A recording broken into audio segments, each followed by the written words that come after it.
ಶಾಶ್ವತೆಯನ್ನು ಹಾಕುವಂಥದ್ದು.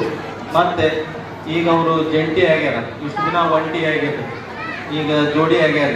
ಮೊದಲ ಈ ಟ್ರ್ಯಾಕ್ಟರ್ ಟ್ರೇಲರ್ಗೆ ಹೋಲಿಸ್ತಾರೆ ಸತಿಪತಿಗಳು ಅಂದ್ರೆ.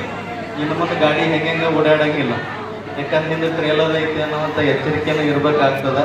ಹಾಗೆ ಸತಿಪತಿಗಳು ಒಂದಾಗಿ ಒಂದು ಸಂಸಾರದ ಮಾರ್ಗವನ್ನು ಹಿಡಿದುಕೊಂಡು ಹೋಗುವಂಥದ್ದು. ಮತ್ತು ಅವರಿಗೆ ಬಾಸ್ತಿಕ ಕಟ್ಟ್ಯಾರ. ಈ ಜೀವನದೊಳಗೆ 3 ಕಟ್ಟು ಬಹಳ ಮುಖ್ಯ. ಮೊದಲಿಗೆ ಹುಟ್ಟಂತ ಏನು ಕಟ್ತಾರೆ? ತೊಟ್ಲ ಕಟ್ತಾರೆ.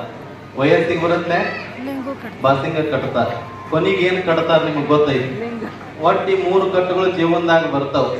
ಆ ಬಾಸಿಂಗ ಗೊಂಡೆ ಹಾಕಿದ್ದಾರೆ ಆ ಕಡೆ ಈ ಕಡೆ, ಅಂದ್ರೆ ಸರಿಯಾದ ಸಂಸಾರ ಮಾರ್ಗದಲ್ಲಿ ಹೋಗು ಅನ್ನುವಂಥದ್ದು. ಆ ಕಡೆ ಈ ಕಡೆ ಗಮನ ಹರಿಸದೆ ನಿನ್ನ ಸಂಸಾರ ದಾರಿ ಒಳಗಡೆ ಸರಿಯಾದ ರೀತಿ ನಡೆದುಕೊಂಡು ಹೋಗು ಅನ್ನುವಂಥದ್ದು ಒಂದು ಕಡೆ. ಆದ್ರೆ ಮತ್ತೆ ಇನ್ನೂ ಒಂದು ನಿಮಗೆ ತಿಳಿಯಂಗೆ ಹೇಳ್ಬೇಕು ಅಂದ್ರೆ, ಹೊಸ ಗಾಡಿ ತಂದ ನಂತರ ಅದನ್ನ ನಾವು